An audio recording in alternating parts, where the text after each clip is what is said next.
Hay algo que nadie te dice de forma directa. No piensas tanto como crees. Crees que eliges, crees que decides, crees que analizas, pero gran parte de lo que eres ya fue moldeado antes de que pudieras cuestionarlo. La cultura no es un fondo pasivo, es un sistema activo que entra en tu mente, desde que naces y empieza a construir tu forma de ver el mundo sin pedir permiso. Te enseña qué es normal, qué es éxito, qué es fracaso, qué es moral, qué es aceptable. Y lo más peligroso, te hace sentir que eso eres tú. En este video vamos a desarmar esa ilusión pieza por pieza. Vamos a ver cómo la cultura se instala en tu mente desde la infancia sin que lo notes.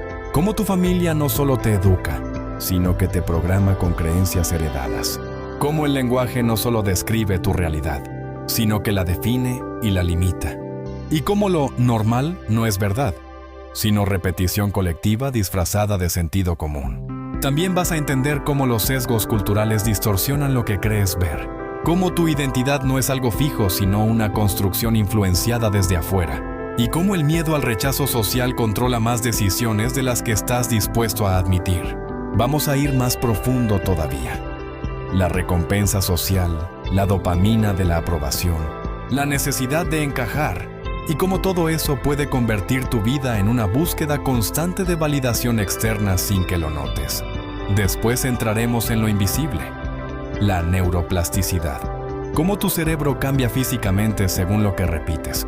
Cómo la cultura literalmente reconfigura tu sistema nervioso. Y cómo tu atención decide qué mundo ves y cuál ignoras por completo. También vamos a tocar lo incómodo, la moral que crees objetiva, pero cambia según donde naciste. Los medios y redes sociales que amplifican creencias hasta hacerlas parecer verdad. Y el choque constante entre pensar por ti mismo y obedecer lo que el grupo espera de ti. Finalmente, veremos cómo se rompe todo esto, cómo se cuestiona, cómo se reprograma y cómo en la vida real, la cultura se manifiesta en tus decisiones diarias sin que lo notes. Esto no es teoría ligera, es una revisión directa de cómo funciona tu mente dentro de un sistema que nunca dejaste de absorber. Esto es Vivencias, contenido fuerte, real y claro que no suaviza la verdad. Suscríbete, comenta, comparte y únete. Recuerda, pensar diferente duele, incomoda y a veces te hace enemigo de las masas. Pero es la única forma de ser libre. ¿Qué es realmente la cultura y cómo se instala en la mente desde la infancia? La cultura no es solo música, tradiciones o formas de vestir. Eso es la superficie. La cultura es un sistema invisible de programación mental colectiva. Es un conjunto de reglas no escritas que te dicen qué pensar, qué desear, qué temer y hasta qué considerar normal. Y lo más inquietante es esto: no la eliges, la absorbes. Desde que naces, tu cerebro no viene con ideas, viene con capacidad de adaptación. Es una máquina de aprendizaje brutalmente eficiente. Y justo ahí es donde la cultura entra como un molde silencioso. Primero a través de la familia, luego la escuela, luego el entorno social. No hay debate interno, no hay filtro crítico real en los primeros años. Solo absorción. En neurociencia, esto se explica con algo simple. El cerebro infantil tiene una plasticidad altísima. Las conexiones neuronales se forman según la repetición y la emoción. Si algo se repite lo suficiente en un entorno emocionalmente significativo, el cerebro lo graba como verdad, no como opinión, como realidad. Por eso un niño no distingue entre esto es así en mi casa y esto es así en el mundo. Para su mente, ambas cosas son lo mismo. Si crece en un entorno donde el éxito se asocia al sacrificio extremo, lo incorporará como ley. Si crece en un entorno donde el miedo domina las decisiones, aprenderá a evitar el riesgo como norma de supervivencia. No lo cuestiona, lo internaliza. Aquí es donde la cultura se vuelve poderosa y peligrosa al mismo tiempo. No se siente como imposición, se siente como identidad. No piensas, me enseñaron esto, piensas, yo soy así. Y esa es la trampa más profunda. Psicológicamente, esto crea lo que podríamos llamar un yo cultural. Una versión de ti que no fue elegida conscientemente, sino construida por repetición externa. Tus gustos, tus límites, tus aspiraciones, incluso tus miedos, muchas veces no nacen de ti, sino de lo que absorbiste antes de tener criterio propio. Y lo más fuerte es que esto no se detiene en la infancia. Se refuerza toda la vida. Cada grupo social, cada red social, cada conversación sigue alimentando ese mismo sistema. La cultura no solo te forma, te mantiene en forma. Entonces, la pregunta incómoda aparece sola. Si la cultura te instaló la mayor parte de lo que eres sin que lo decidieras, ¿cuánto de lo que crees que eres realmente es tuyo? Ahí empieza el choque real entre conciencia y programación. Y ahí es donde el pensamiento crítico deja de ser una idea bonita y se convierte en una necesidad de supervivencia mental. Lenguaje. Como las palabras que usamos determinan cómo pensamos, el lenguaje no es solo una herramienta para comunicar ideas. Es una estructura que organiza la mente. No solo describes la realidad con palabras, la construyes dentro de tu cabeza a través de ellas. Y esto cambia completamente la forma en que entendemos la cultura y el pensamiento humano. Desde la psicología cognitiva se sabe que el lenguaje actúa como un filtro de percepción. No vemos el mundo tal cual es, sino a través de las categorías que somos capaces de nombrar. Si no tienes una palabra para algo, tu mente tiene más dificultad para identificarlo, analizarlo o incluso sentirlo con claridad.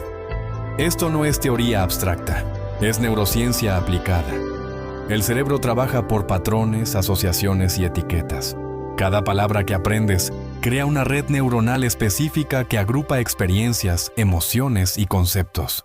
Por eso, cambiar palabras puede cambiar la forma en que interpretas la realidad. Un ejemplo simple. No es lo mismo decir fracaso que decir intento fallido. El primero cierra la experiencia, la convierte en identidad. El segundo la abre, la convierte en proceso. La palabra no solo describe, define el significado emocional de lo vivido. Aquí es donde la cultura entra con fuerza. Cada sociedad no solo tiene un idioma, tiene un sistema de interpretación del mundo incrustado en ese idioma.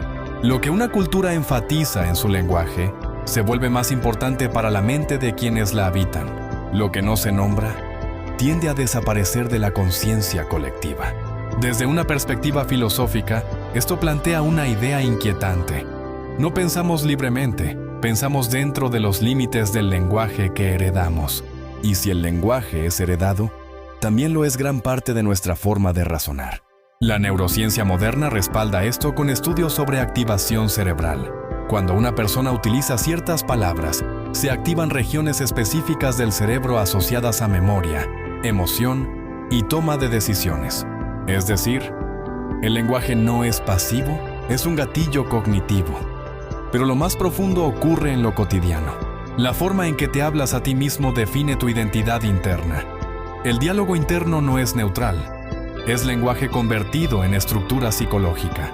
Si constantemente te repites que no puedes, el cerebro empieza a organizar tus acciones para confirmar esa narrativa. No por destino, sino por coherencia interna. Y aquí aparece una verdad incómoda. Muchas de las limitaciones que creemos tener no son reales, son lingüísticas. Son frases aprendidas que nunca cuestionamos.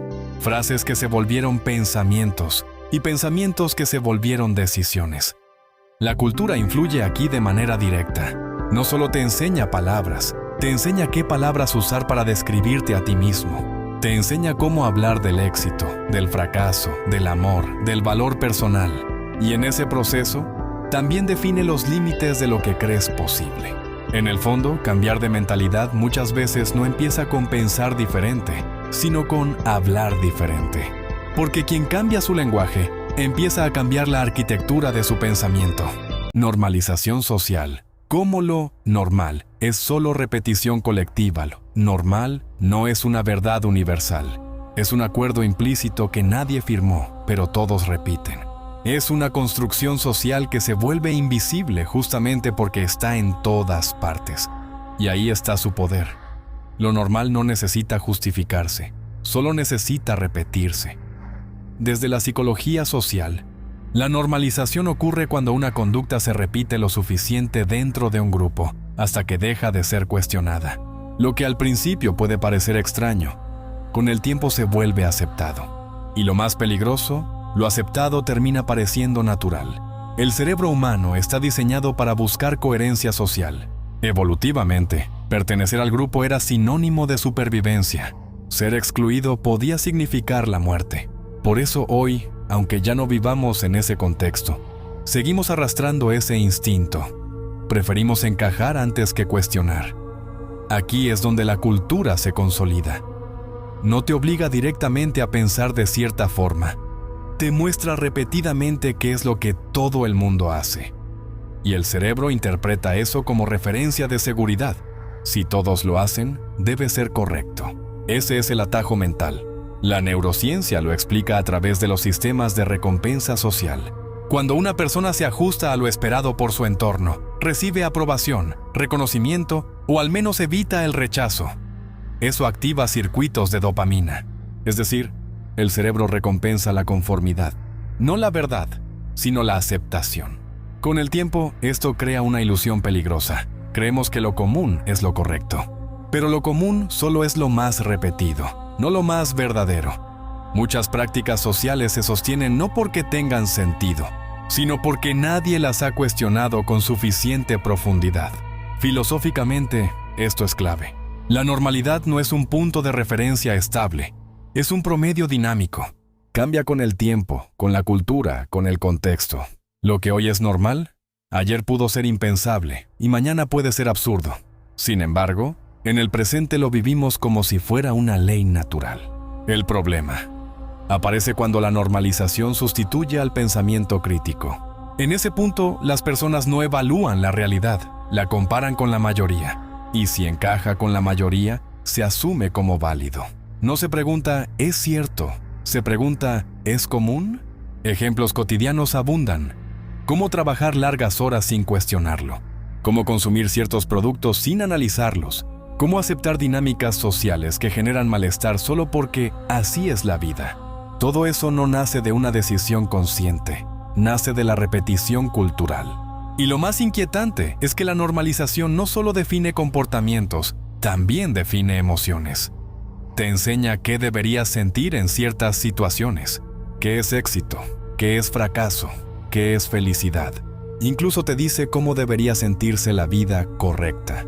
En el fondo, lo normal funciona como una jaula invisible. No se siente como restricción, se siente como orden. Pero ese orden no es neutral. Es el resultado de miles de repeticiones sociales que nadie detuvo a analizar. La pregunta real es incómoda. Si lo normal cambia con el tiempo y con el lugar, ¿cuántas de tus creencias actuales son realmente tuyas? ¿Y cuántas solo son lo que te enseñaron a no cuestionar? ¿Cómo el entorno familiar moldea creencias sin que nos demos cuenta? La familia es el primer filtro de realidad que tiene un ser humano. Antes de que exista la escuela, antes de la sociedad amplia, antes de cualquier ideología, está el hogar. Y lo más importante aquí es entender algo incómodo. La familia no solo educa, programa. No porque exista una intención maliciosa necesariamente, sino porque también ellos fueron programados. Lo que un niño recibe en casa no es una verdad objetiva. Es una interpretación heredada de generación en generación. Y esa interpretación se transmite como si fuera naturaleza, cuando en realidad es cultura comprimida en un núcleo pequeño. Desde la psicología del desarrollo, los primeros años de vida son críticos porque el cerebro no tiene herramientas para cuestionar. Funciona en modo absorción. Todo lo que ocurre dentro del entorno familiar se registra como seguridad o amenaza, como correcto o incorrecto, como permitido o prohibido. No hay análisis, solo asociación emocional. Por eso frases simples repetidas en casa tienen un impacto enorme. Expresiones como, la vida es difícil, no se puede confiar en nadie, hay que sacrificarse siempre, o eso no es para nosotros. No son solo comentarios, son estructuras cognitivas en formación. Se convierten en límites internos que luego el adulto ni siquiera identifica como aprendidos. Neurocientíficamente, esto se explica porque el cerebro infantil conecta experiencia con emoción de forma directa. Si una idea viene acompañada de autoridad emocional, un padre, una madre, una figura de cuidado, se graba con más fuerza. No se evalúa su verdad, se acepta su fuente. Y aquí aparece uno de los mecanismos más poderosos de la cultura familiar: la repetición cotidiana.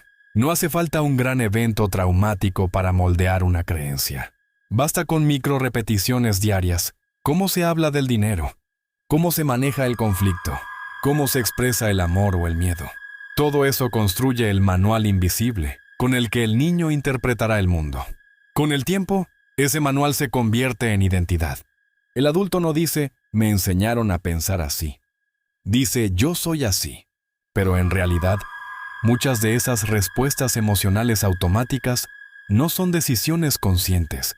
Son ecos familiares activados en el presente. Lo más interesante es que incluso cuando una persona intenta cambiar, suele reproducir patrones familiares sin darse cuenta. Repite dinámicas de pareja, estilos de comunicación o formas de enfrentar la vida que juraba haber rechazado. No es incoherencia, es programación profunda operando en automático. Desde una perspectiva filosófica, esto plantea una pregunta dura. Si tu forma de ver el mundo fue construida antes de que pudieras elegirla, ¿cuánto de tus decisiones actuales son realmente libres? El entorno familiar no solo te enseña cómo vivir, te enseña qué tipo de vida es posible para ti. Y esa es quizá la forma más silenciosa de control. No prohibirte nada, sino hacerte creer que ciertas opciones nunca existieron. Sesgos culturales y cómo distorsionan la percepción de la realidad. La mente humana no observa la realidad de forma neutra, la interpreta. Y esa interpretación está profundamente influenciada por los sesgos culturales, es decir, atajos mentales que no nacen en el individuo, sino en el entorno donde crece. No vemos el mundo como es, lo vemos como nos enseñaron a verlo. Un sesgo cultural es una especie de filtro invisible que selecciona qué consideramos importante, qué ignoramos y qué damos por cierto sin evidencia. No es un error puntual de pensamiento. Es una estructura constante que opera en segundo plano. Desde la psicología cognitiva, los sesgos existen porque el cerebro necesita eficiencia. No puede analizar cada estímulo desde cero, entonces usa patrones previos. El problema es que esos patrones no son universales, son culturales. Y eso significa que lo que para una cultura es obvio, para otra puede ser completamente irrelevante o incluso incorrecto. Por ejemplo, la idea de éxito. En algunas culturas se asocia con estabilidad y seguridad, en otras con riesgo y ambición, en otras con equilibrio comunitario. Pero cada persona dentro de su cultura tiende a creer que su definición es la natural. Eso es un sesgo cultural en acción. Confundir lo aprendido con lo objetivo. Neurocientíficamente, el cerebro refuerza estos sesgos porque busca coherencia. Cuando una información encaja con lo que ya creemos, se procesa con menos resistencia. Cuando la contradice, genera incomodidad. Esa incomodidad no es racional, es biológica. Es el cerebro defendiendo su estructura interna. Por eso los sesgos culturales no se sienten como sesgos, se sienten como sentido común. Y el sentido común es, en realidad, la forma más aceptada de pensamiento automático dentro de una cultura específica. Filosóficamente, esto es crítico. Si toda percepción está mediada por filtros culturales, entonces la idea de una verdad pura, accesible sin influencia externa, se vuelve cuestionable. No significa que no exista la verdad, significa que nuestra capacidad de acceder a ella siempre está condicionada. Los sesgos culturales también afectan la forma en que juzgamos a otras personas. Tendemos a interpretar comportamientos ajenos desde nuestras propias reglas internas. Lo que no encaja con nuestro marco cultural se percibe como extraño, incorrecto o incluso inferior. Pero en realidad, solo es diferente. Esto genera un fenómeno constante de malinterpretación social. Las personas creen estar evaluando la realidad, cuando en realidad están evaluando su propia programación cultural proyectada hacia afuera. En la vida cotidiana, esto es más evidente de lo que parece. Desde cómo interpretas el comportamiento de un desconocido, hasta cómo defines lo que es una buena vida. Incluso decisiones personales profundas muchas veces no son elecciones libres, sino respuestas alineadas con sesgos heredados. Lo más peligroso de los sesgos culturales es su invisibilidad. No se anuncian como ideas aprendidas, se presentan como verdades evidentes. Y cuando algo se siente evidente, deja de ser cuestionado. La pregunta incómoda aquí es simple pero profunda. Si tu forma de ver el mundo está filtrada por sesgos que no elegiste, ¿Cuánto de tu percepción actual es realmente objetiva? ¿Y cuánto es solo cultura interpretando a través de ti? Identidad construida. ¿Cómo la cultura fabrica el yo? La idea de quién eres no nace contigo, se construye. Y gran parte de esa construcción no la haces tú, la hace la cultura alrededor tuyo. Lo que llamas yo es, en muchos casos, una narrativa ensamblada a partir de influencias externas, repetidas durante años, hasta que parecen naturales. Desde la psicología del desarrollo, la identidad no aparece como una pieza única y estable, sino como una integración progresiva de experiencias, etiquetas y expectativas sociales. Primero eres lo que otros dicen que eres. Luego empiezas a repetirlo, y finalmente lo interiorizas como verdad personal. Eres inteligente, eres tímido, eres difícil, eres responsable. Estas etiquetas no son neutrales. Funcionan como moldes cognitivos. El cerebro, buscando coherencia, tiende a organizar la conducta para encajar en esas descripciones, no porque sean verdad absoluta, sino porque son repetidas lo suficiente como para volverse estructura. Neurocientíficamente, la identidad está ligada a redes de memoria autobiográfica y procesamiento social. El cerebro no almacena un yo fijo, sino una historia en constante actualización. Pero esa historia no se escribe en vacío, se escribe con materiales culturales, lenguaje, normas, expectativas y comparaciones. Aquí es donde la cultura entra de forma decisiva. No solo te enseña cómo comportarte, te enseña cómo interpretarte a ti mismo. Te dice qué significa ser valioso, qué significa ser exitoso, qué significa ser alguien. Y en ese proceso define los parámetros de tu identidad. Filosóficamente, esto abre una grieta incómoda. Si tu identidad depende en gran parte de narrativas externas, entonces el yo no es una esencia fija, sino una construcción dinámica influenciada por el entorno. No eres una entidad cerrada, eres un sistema en formación constante. El problema es que esa construcción se vuelve invisible. Llega un punto en que ya no percibes la identidad como algo aprendido, sino como algo que simplemente eres. Y ahí se pierde el rastro de su origen. Lo adquirido se confunde con lo esencial. Esto también explica por qué cambiar es tan difícil. No es solo modificar hábitos, es amenazar la estructura del yo construido. Cada cambio profundo se siente como una pérdida de identidad, no solo como una decisión práctica. Por eso el cerebro resiste. Cambiar es, en cierto sentido, dejar de ser quien creías que eras. En la vida cotidiana, esto se ve claramente en cómo las personas se aferran a etiquetas incluso cuando ya no les sirven. Profesión, rol social, personalidad, historia personal. No porque sigan siendo útiles, sino porque dan estabilidad a la narrativa interna. La cultura refuerza esto constantemente, a través de comparaciones sociales, roles predefinidos y expectativas de comportamiento, te va empujando a encajar en una versión específica de quién deberías ser. Y con el tiempo, esa versión empieza a sentirse como la única posible. Pero aquí está el punto crítico. Si el yo es en gran parte una construcción cultural, entonces no es fijo. Es editable, no completamente libre, pero tampoco cerrado. La pregunta incómoda es inevitable. Si gran parte de lo que llamas identidad fue construido por otros antes de que pudieras elegir, ¿cuánto de ese yo estás defendiendo? ¿Y cuánto estás repitiendo sin darte cuenta? Miedo al rechazo social y su poder para controlar conductas. Miedo al rechazo social es uno de los mecanismos de control más fuertes que existen en la conducta humana. No necesita leyes, no necesita violencia, no necesita imposición directa, solo necesita pertenencia y la amenaza de perderla. Desde la psicología evolutiva, este miedo tiene sentido. Durante la mayor parte de la historia humana, estar fuera del grupo significaba peligro real. Menos protección, menos recursos, más vulnerabilidad. El cerebro evolucionó para priorizar la aceptación social como una forma de supervivencia. Ese instinto no desapareció, solo se adaptó. Hoy no tememos quedar fuera de una tribu física, pero sí fuera del grupo social simbólico. Amigos, familia, redes sociales, entorno laboral. El sistema nervioso sigue reaccionando como si la exclusión fuera una amenaza real. Neurocientíficamente, El rechazo activa regiones cerebrales similares al dolor físico. No es una metáfora. El cerebro procesa la exclusión social como una experiencia dolorosa real, lo que explica por qué el miedo a no encajar puede ser tan poderoso como el miedo a un peligro físico. La cultura utiliza este mecanismo de forma constante, aunque de manera indirecta. No necesita decirte qué hacer, solo necesita mostrarte qué pasa si no lo haces.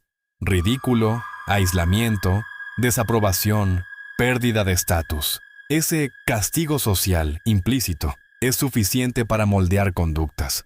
Así se construyen normas invisibles. No las sigues porque las entiendas o las compartas. Las sigues porque desviarte de ellas tiene un costo emocional. El cerebro prefiere la seguridad del grupo antes que la incertidumbre de la diferencia. Aquí es donde aparece un fenómeno clave, la autocensura social. Muchas personas no expresan lo que realmente piensan, no porque no lo tengan claro, sino porque anticipan el posible rechazo. Antes de hablar, el cerebro ya evalúa consecuencias sociales, y en muchos casos elige el silencio. Esto tiene un efecto profundo en la personalidad. Con el tiempo, las personas empiezan a ajustar no solo sus acciones, sino también sus opiniones, emociones y hasta deseos, en función de lo que es aceptado. No es que dejen de pensar, es que aprenden a filtrar lo que piensan. Filosóficamente, esto plantea una tensión fuerte entre autenticidad y pertenencia. Ser auténtico puede implicar riesgo social. Pertenecer puede implicar renunciar a partes de uno mismo. Y la mayoría de las personas, sin darse cuenta, negocian constantemente entre ambas cosas. La cultura refuerza este equilibrio de forma sutil, a través de premios sociales, aprobación, reconocimiento, inclusión y castigos sociales. Burla, exclusión, indiferencia, moldea comportamientos sin necesidad de imponerlos directamente. Es un sistema de regulación invisible. En la vida cotidiana, esto se ve en todo. Cómo vistes, cómo hablas, qué opinas, qué callas, qué eliges mostrar en redes sociales. No siempre es decisión consciente.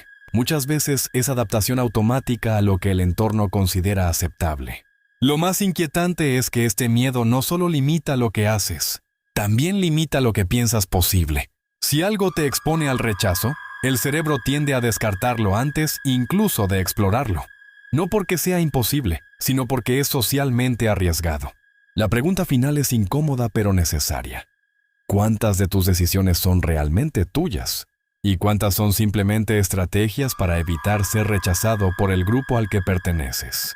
Recompensa social, aprobación, pertenencia y dopamina. El ser humano no solo evita el rechazo social, también persigue activamente la aprobación. Y ese deseo no es superficial ni cultural únicamente. Tiene una base biológica directa.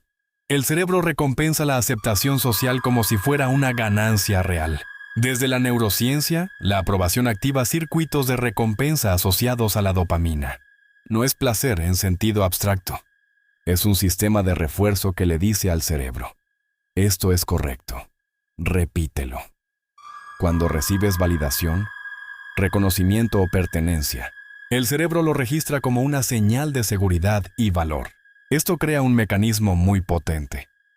No solo evitamos lo que nos excluye, también buscamos lo que nos incluye. Y esa búsqueda constante de validación puede convertirse en un motor invisible de comportamiento. La cultura aprovecha este sistema de forma constante. Desde la infancia, el comportamiento es moldeado con recompensas sociales. Bien hecho. Oh, qué orgulloso estoy de ti. Eres el mejor. No solo se refuerza la conducta, se refuerza la identidad asociada a esa conducta. Con el tiempo, la mente empieza a asociar valor personal con aprobación externa. No basta con hacer algo. Tiene que ser reconocido. No basta con pensar algo. Tiene que ser validado. Y ahí aparece una dependencia silenciosa. La necesidad de confirmación externa para sostener la autoestima. Psicológicamente, esto se traduce en lo que podríamos llamar una economía de la validación. Las personas ajustan su comportamiento en función de qué genera más aprobación. No siempre de forma consciente, pero sí sistemática. Lo que recibe aprobación se repite. Lo que no, se reprime. Las redes sociales han amplificado este mecanismo de manera extrema. Likes, comentarios, visualizaciones. Todo se convierte en métricas de aceptación social. El cerebro no distingue completamente entre validación digital y validación real. Responde al estímulo igual. Esto genera un bucle interesante. Cuanto más se recibe aprobación, más se busca. Y cuanto más se busca, más se depende de ella. No porque la persona sea débil, sino porque el sistema de recompensa está diseñado para reforzar ese comportamiento. Filosóficamente, esto plantea una cuestión profunda sobre la autonomía. Si gran parte de lo que hacemos está influido por la búsqueda de aprobación, ¿cuánto de nuestras decisiones son realmente internas? ¿Y cuánto son respuestas a estímulos sociales? La cultura no necesita imponer reglas explícitas cuando puede recompensar lo que quiere fomentar. Así, define qué es deseable: éxito, belleza, popularidad, productividad. Y luego distribuye aprobación hacia quienes encajan en esos modelos. El resto queda en silencio o invisibilidad. En la vida cotidiana, esto se ve claramente. La forma en que nos presentamos, lo que compartimos, lo que ocultamos, incluso las opiniones que expresamos. Muchas veces no se trata de lo que pensamos realmente, sino de lo que creemos que será bien recibido. El problema no es buscar aprobación en sí. El problema es cuando la aprobación reemplaza al criterio interno. Cuando el cerebro deja de preguntarse, ¿esto es cierto o valioso?, y empieza a preguntarse solo, ¿esto será aceptado?, ahí la conducta deja de ser guiada por convicción y empieza a ser guiada por recompensa externa. Y en ese punto, la cultura ya no solo influye en el pensamiento, lo dirige. Neuroplasticidad. Cómo el cerebro se adapta a lo que repite la cultura. El cerebro no es una estructura fija, es un sistema plástico, adaptable, diseñado para cambiar según el entorno. Y eso significa algo clave. La cultura no solo influye en la mente, la reconfigura físicamente con el tiempo. La neuroplasticidad es la capacidad del cerebro para reorganizar sus conexiones neuronales en función de la experiencia. Cada pensamiento repetido, cada hábito, cada emoción recurrente, fortalece ciertos circuitos y debilita otros. No eres el mismo de hace años, no solo psicológicamente, sino también neurológicamente. Desde esta perspectiva, la cultura deja de ser algo externo. Se convierte en un entrenamiento constante del sistema nervioso. Lo que ves, escuchas, repites y practicas en tu entorno social va moldeando literalmente la arquitectura de tu cerebro. Si una cultura refuerza el miedo, el cerebro fortalece circuitos de alerta, anticipación negativa y evitación. Si una cultura refuerza la competencia constante, el cerebro se adapta a estados de comparación y vigilancia social. Si refuerza la cooperación, se fortalecen redes de empatía y vínculo. No es metáfora, es biología. El problema es que esto ocurre sin conciencia. Nadie siente cómo sus neuronas se reorganizan mientras repite patrones culturales. Simplemente un día descubres que reaccionas de cierta forma ante la vida, como si siempre hubiera sido así. La repetición es el mecanismo central. El cerebro no cambia por ideas aisladas, cambia por patrones sostenidos. Lo que se repite se refuerza, lo que no se usa se debilita. Esto significa que la cultura no necesita imponerse de forma violenta, basta con repetirse lo suficiente. Aquí aparece un punto incómodo. Muchas de tus respuestas automáticas no son elecciones, son caminos neuronales ya consolidados. No decides cómo reaccionar en muchos casos. Simplemente sigues la ruta más reforzada por años de experiencia cultural. Esto explica por qué cambiar hábitos o formas de pensar no es solo una cuestión de voluntad. Es una reestructuración del sistema nervioso. Estás intentando debilitar conexiones antiguas y fortalecer nuevas. Y eso requiere repetición consciente, no solo intención. Filosóficamente, esto rompe la idea del yo fijo. Si el cerebro se adapta constantemente a su entorno, entonces el yo también es dinámico. No eres una entidad estable, eres un proceso en construcción permanente. La cultura, entonces, actúa como el arquitecto invisible de ese proceso. Define qué circuitos se activan más, cuáles se ignoran, cuáles se fortalecen y cuáles se pierden con el tiempo. Y lo hace a través de la experiencia diaria, no de discursos teóricos. En la vida cotidiana esto se ve en cosas simples. Cómo reaccionas al estrés, cómo interpretas el fracaso, cómo gestionas la incertidumbre. No son rasgos estáticos de personalidad. Son rutas neuronales entrenadas por repetición cultural. Lo más importante es entender esto. El cerebro no solo aprende de lo que quieres aprender, aprende de todo lo que repites, incluso si no lo cuestionas, incluso si no lo eliges. Y aquí surge la pregunta central. Si la cultura puede moldear físicamente tu cerebro a través de la repetición, ¿cuántas de tus reacciones actuales son realmente tuyas? ¿Y cuántas son simplemente el resultado de lo que has estado repitiendo toda tu vida? Atención y percepción. ¿Cómo la cultura decide qué vemos y qué ignoramos? La percepción no es una cámara que registra la realidad de forma objetiva. Es un sistema de selección. Y lo más importante de ese sistema no es lo que muestra, sino lo que decide ocultar.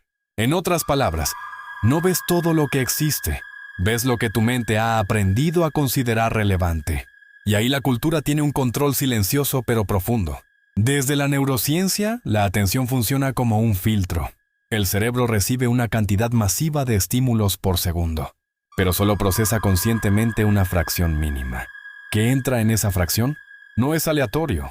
Depende de la experiencia, el aprendizaje y, sobre todo, del contexto cultural. La cultura actúa como un mapa de relevancia. Te enseña qué merece atención y qué puede ignorarse sin riesgo. Desde pequeño aprendes que es importante mirar. El éxito, el peligro, la autoridad, la apariencia, el dinero, el estatus, el cuerpo, la opinión de otros. Todo eso no es natural, es entrenado. Esto significa algo incómodo.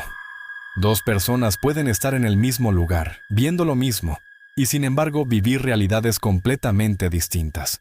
No porque la realidad cambie, sino porque su atención está programada de forma diferente. Psicológicamente, esto se relaciona con los esquemas cognitivos. Son estructuras mentales que organizan la percepción. Una vez formados, hacen que el cerebro busque confirmación de lo que ya espera ver. Si tu cultura te enseñó que el mundo es peligroso, tu atención se va a fijar más en amenazas. Si te enseñó que el valor está en la apariencia, tu atención se va a fijar en cuerpos, rostros, comparaciones. Y aquí aparece un punto clave.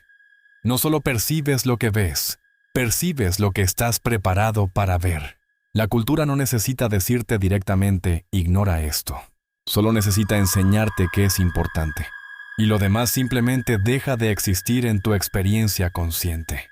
No porque no esté ahí, sino porque no entra en el filtro de relevancia. Filosóficamente, esto es profundo. Si la atención determina la realidad percibida, entonces la realidad humana no es un acceso directo al mundo, sino una interpretación altamente editada. No compartimos la realidad, compartimos versiones filtradas de ella. La neurociencia refuerza esto con el concepto de atención selectiva. El cerebro prioriza lo que considera útil para la supervivencia o la adaptación social. Pero lo útil no es universal, es aprendido. Y ahí, la cultura redefine constantemente qué significa sobrevivir o tener éxito. En la vida cotidiana esto se ve en cosas simples. Algunas personas entran a una habitación y perciben estatus social, jerarquías, tensión. Otras perciben oportunidades, belleza, conexiones. Otras solo perciben amenaza o juicio. El entorno es el mismo, pero la atención construye mundos diferentes. Las redes sociales intensifican este fenómeno. No solo capturan atención, la entrenan. Te enseñan qué mirar, cuánto tiempo mirar, qué comparar y qué ignorar. Y con el tiempo, tu cerebro empieza a esperar ese tipo de estímulos como referencia de realidad. Lo más inquietante es esto. Lo que no entra en tu atención prácticamente no existe para ti. No porque no sea real, sino porque no forma parte de tu experiencia consciente. Y si la cultura moldea tu atención, entonces también moldea tu mundo vivido. La pregunta inevitable es directa. Si tu atención está guiada por filtros que no elegiste, ¿cuánto de tu realidad actual es realmente el mundo? ¿Y cuánto es solo lo que aprendiste a mirar? Moral y valores. ¿Cómo cambian radicalmente según el contexto cultural? La moral no es una ley universal grabada en piedra. Es un sistema flexible, construido históricamente y moldeado por la cultura en la que vives. Lo que una sociedad considera correcto, Otra puede considerarlo absurdo, inmoral o incluso impensable. Y sin embargo, cada una cree que su visión es la correcta. Desde la antropología y la psicología social, los valores morales no nacen de una verdad absoluta, sino de necesidades de cohesión grupal. Cada cultura desarrolla reglas para regular la convivencia, reducir conflictos y asegurar estabilidad. Pero esas reglas no son idénticas entre culturas, ni siquiera entre épocas. Lo interesante es que el cerebro humano no percibe la moral como algo relativo, la vive como algo evidente. Cuando una persona crece dentro de un sistema de valores, esos valores se integran como intuiciones morales automáticas. No se sienten como ideas aprendidas, se sienten como lo correcto. Neurocientíficamente, esto se relaciona con la activación de redes emocionales ligadas a la empatía, la culpa y la recompensa social. Cuando algo coincide con los valores internalizados, se genera sensación de aprobación interna. Cuando los contradice, aparece incomodidad, rechazo o incluso indignación. No es solo pensamiento, es reacción biológica. La cultura juega aquí un papel central. Define qué se considera bueno, qué se considera malo, qué se considera aceptable y qué se considera condenable. Y lo hace de forma tan constante que la mayoría de las personas nunca lo cuestiona profundamente. Simplemente lo asume. Esto explica por qué ciertos comportamientos pueden ser vistos de formas totalmente opuestas, dependiendo del contexto cultural. Lo que en una sociedad puede ser una virtud, en otra puede ser un defecto, y viceversa. No porque la moral sea caótica, sino porque es adaptativa. Filosóficamente, esto genera una tensión importante. Si los valores morales cambian según la cultura, entonces la idea de una moral universal se vuelve difícil de sostener sin matices. No significa que todo sea relativo sin sentido, sino que la moral humana está profundamente influida por el entorno. En la vida cotidiana esto se ve en juicios rápidos sobre los demás. Tendemos a interpretar las acciones ajenas desde nuestro propio marco moral, como si fuera el estándar universal. Pero en realidad, estamos aplicando una estructura cultural específica a una realidad que puede tener otro origen. La cultura no solo te enseña qué hacer, te enseña qué deberías sentir frente a lo que hacen otros.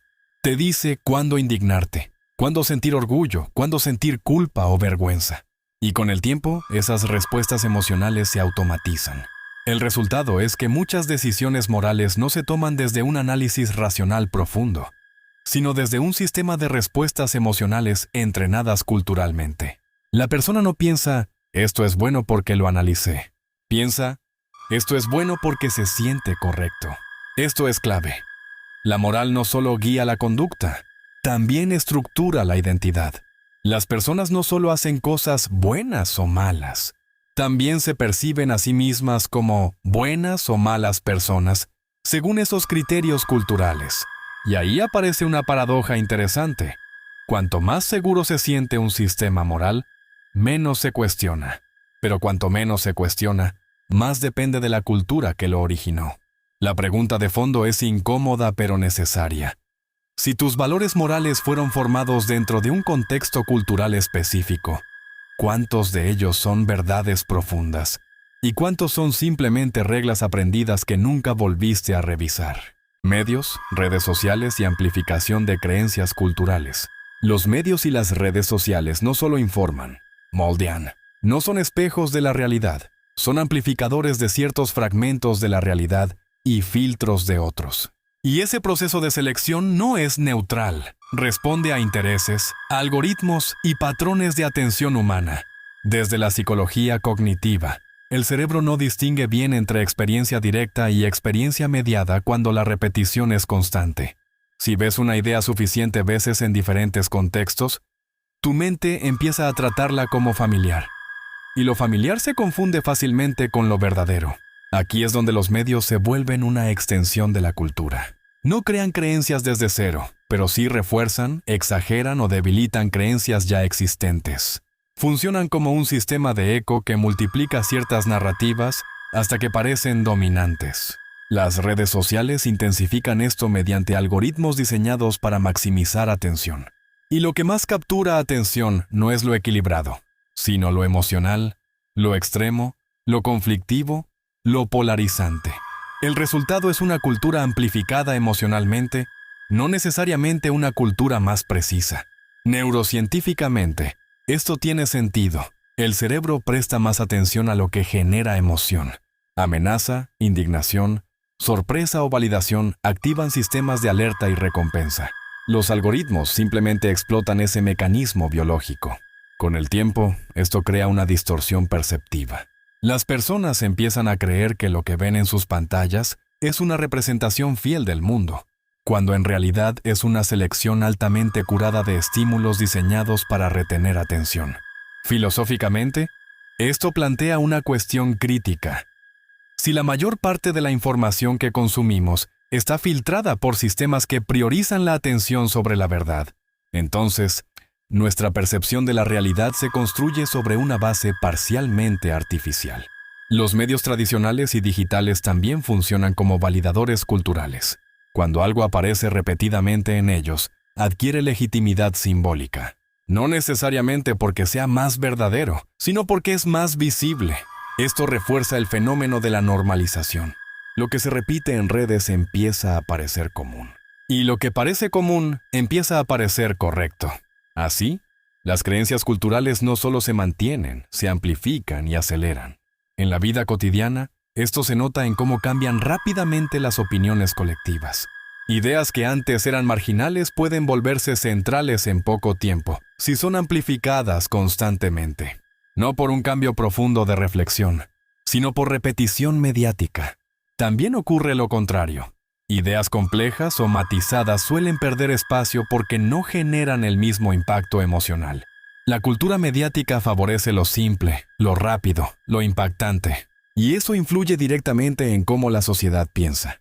El resultado es una mente colectiva más reactiva que reflexiva, más influida por estímulos inmediatos que por análisis profundo. Y eso afecta directamente la calidad del pensamiento cultural general. La pregunta clave es esta. Si lo que consumes todos los días no solo informa tu mente, sino que la entrena emocionalmente, ¿cuánto de tus creencias actuales provienen realmente de reflexión? ¿Y cuánto de exposición repetida a narrativas diseñadas para capturar tu atención? Conflicto entre pensamiento crítico individual y programación social. El pensamiento crítico no nace en el vacío. Surge cuando una mente empieza a chocar contra los límites de lo que la cultura le enseñó como obvio. Y ese choque casi nunca es cómodo, porque no estás solo cuestionando ideas, estás cuestionando tu propia programación. Desde la psicología cognitiva, el cerebro busca coherencia interna. No le gusta la contradicción. Cuando una persona empieza a pensar críticamente, aparece una tensión. Por un lado, lo que ha aprendido durante años como verdad. Por otro, la nueva información que lo contradice. Esa fricción genera incomodidad mental, lo que se conoce como disonancia cognitiva. La cultura, por diseño, favorece la estabilidad. Necesita cierto nivel de consenso para funcionar. Por eso, cuando un individuo empieza a salirse del marco establecido, no solo enfrenta dudas internas, también enfrenta presión externa. El grupo tiende a corregir, ridiculizar o aislar lo que se desvía demasiado del patrón. Neurocientíficamente, esta resistencia tiene sentido. El cerebro no solo protege ideas, también protege identidad. Si tus creencias están ligadas a quién eres dentro de un grupo, cuestionarlas no es un ejercicio intelectual neutral. Se siente como una amenaza a tu pertenencia. Aquí aparece el núcleo del conflicto.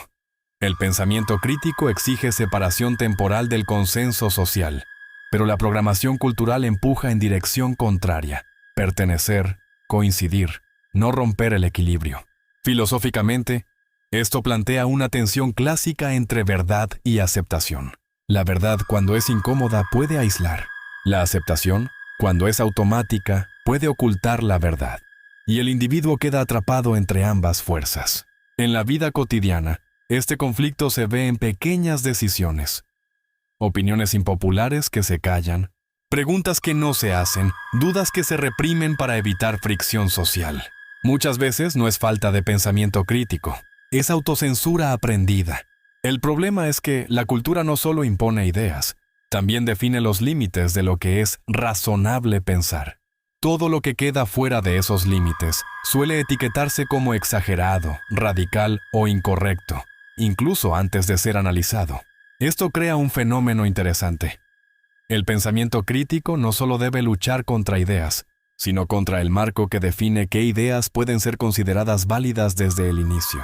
Es una batalla previa a la discusión misma. Con el tiempo, muchas personas aprenden a moderar su pensamiento, no porque lleguen a conclusiones distintas, sino porque aprenden qué tipo de conclusiones son socialmente seguras. Así, el pensamiento se adapta al entorno antes de expresarse. Pero cuando alguien insiste en mantener una postura crítica constante, ocurre algo inevitable. Empieza a sentir distancia respecto a su entorno, no porque esté equivocado, sino porque ha salido del patrón de repetición colectiva. La cultura, en ese sentido, funciona como una red invisible de validación. Te permite pensar libremente dentro de ciertos márgenes. Fuera de ellos, el costo aumenta. Incomodidad, rechazo o aislamiento. La pregunta de fondo es dura. Si el pensamiento crítico te acerca a la verdad, pero te aleja del grupo, y la programación social te acerca al grupo, pero limita lo que cuestionas, ¿cuánto de tu forma de pensar actual es realmente crítica? ¿Y cuánto es simplemente adaptación para no quedar fuera? ¿Cómo se rompe o reprograma una estructura cultural interna? Romper una estructura cultural interna no es un acto puntual de cambiar de opinión. Es un proceso de desmantelamiento y reconstrucción del sistema mental que ha operado durante años. Y lo primero que hay que entender es esto. Lo que llamas normal no desaparece fácilmente. Se debilita con fricción constante. Desde la psicología del cambio cognitivo, cualquier creencia profundamente arraigada no se elimina de golpe. Se reemplaza o se debilita a través de nuevas experiencias repetidas que generan evidencia emocional contraria. No basta con entender algo intelectualmente, el cerebro cambia cuando lo vive, no solo cuando lo escucha. La cultura interna funciona como una red de automatismos, formas de reaccionar, interpretar y decidir que operan sin esfuerzo consciente. Para reprogramarla, primero hay que hacer visible lo invisible, es decir, notar los patrones antes de intentar cambiarlos. Sin conciencia del patrón, no hay intervención posible. Neurocientíficamente, esto se basa en la neuroplasticidad. Los circuitos más usados se fortalecen, los menos usados se debilitan. Romper una estructura cultural no es destruir el cerebro antiguo, es dejar de alimentarlo y empezar a reforzar rutas alternativas de pensamiento y comportamiento. Pero aquí aparece el primer choque real. El cerebro resiste el cambio porque el patrón conocido es eficiente. Incluso si es limitante, es predecible. Y el sistema nervioso prefiere lo predecible, antes que lo incierto. Por eso el cambio genera incomodidad, no porque sea incorrecto, sino porque es nuevo. Filosóficamente, reprogramarse implica cuestionar el yo construido. Y eso es más profundo de lo que parece. No estás cambiando hábitos superficiales. Estás modificando la narrativa interna que sostiene tu identidad. Y cualquier ataque a esa narrativa se siente como inestabilidad existencial. El proceso real de ruptura cultural interna suele seguir un patrón. Primero aparece la duda, luego la observación crítica, después la contradicción interna, y finalmente la reconstrucción parcial de nuevas referencias. No es lineal, es caótico, y muchas veces implica retrocesos. La cultura externa también reacciona. Cuando alguien empieza a salir del marco compartido, el entorno intenta reabsorberlo, con presión social, con duda externa, o con refuerzo de las normas anteriores. Esto hace que el proceso no sea solo interno, sino también relacional. En la vida cotidiana, la reprogramación ocurre en pequeños actos. Cuestionar una creencia heredada, cambiar una reacción automática, exponerse a perspectivas distintas, tolerar la incomodidad de no encajar completamente en el patrón anterior. Son microfracturas en la estructura antigua. Lo más importante es entender que no se trata de eliminar la cultura interna, sino de volverla consciente. Una mente completamente libre de cultura no existe. Pero una mente consciente de su programación puede elegir con más precisión qué conservar y qué modificar. El cambio real no es volverse alguien completamente distinto, sino dejar de ser completamente automático. Es introducir pausa donde antes solo había reacción. Y aquí está la clave central. La reprogramación no ocurre cuando eliminas la cultura, sino cuando dejas de obedecerla sin pensar. En ese espacio entre estímulo y respuesta, empieza a aparecer algo nuevo, la posibilidad de elección consciente. La pregunta final es directa. Si gran parte de tu estructura mental fue instalada sin tu participación, ¿qué parte de ti estás dispuesto a cuestionar lo suficiente como para empezar a reescribirla de verdad? Ejemplos cotidianos donde la cultura condiciona decisiones sin que lo notes.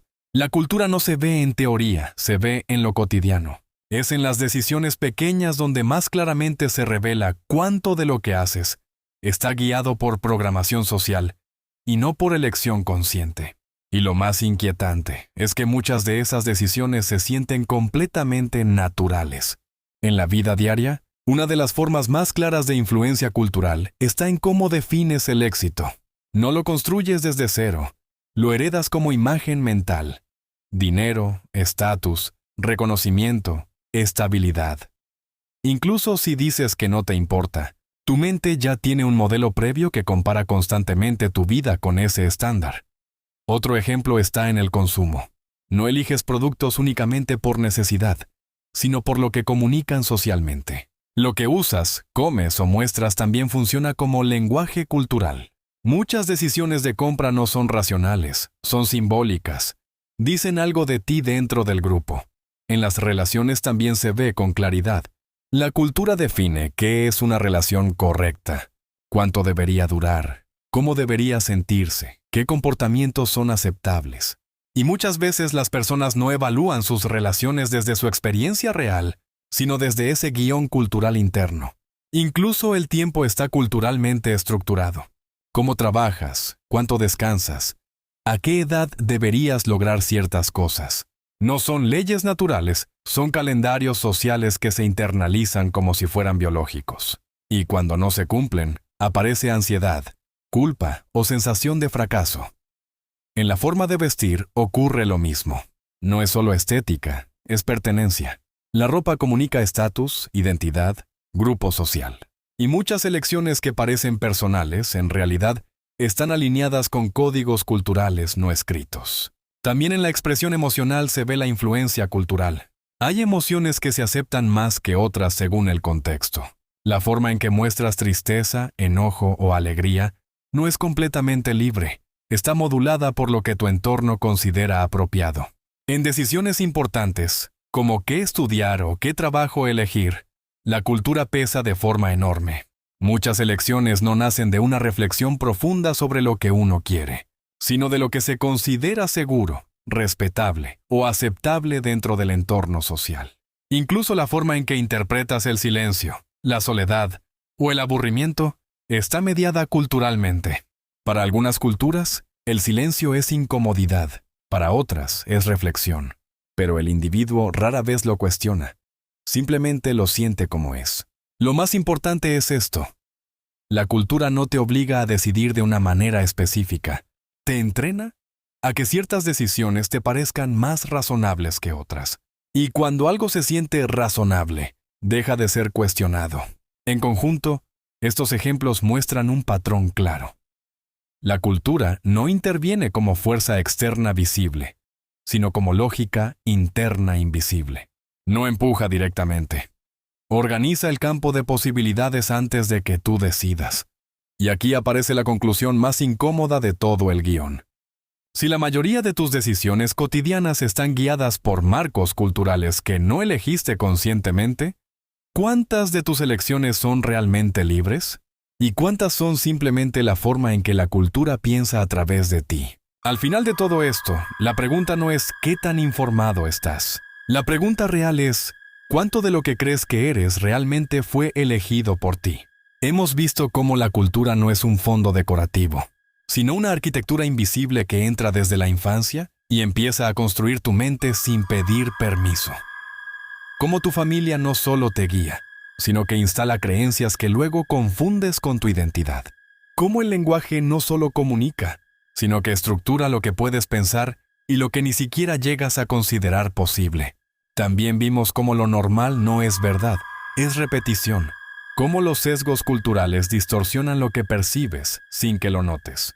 cómo tu identidad no es una esencia fija, sino una narrativa construida a partir de lo externo, repetida tantas veces que parece interna. Y cuando crees que estás decidiendo libremente, aparece otro nivel más profundo: el miedo al rechazo social, la necesidad de pertenecer, la búsqueda constante de aprobación. Todo eso activando circuitos de recompensa en tu cerebro que te empujan a encajar incluso cuando algo dentro de ti sabe que no lo estás eligiendo del todo. Entramos más profundo todavía. La neuroplasticidad que demuestra que tu cerebro se adapta a lo que repites, la atención que filtra lo que ves del mundo, la moral que cambia según la cultura en la que naciste, y los medios que amplifican creencias hasta hacerlas parecer verdades absolutas. Y al final, todo se conecta en un punto incómodo, pero inevitable. Gran parte de tus decisiones no nacen de libertad pura, sino de programación acumulada. Entonces, la verdadera ruptura no es escapar de la cultura. Eso es imposible. La ruptura real es verla, darse cuenta de cuándo está hablando a través de ti, cuándo estás pensando y cuándo solo estás repitiendo.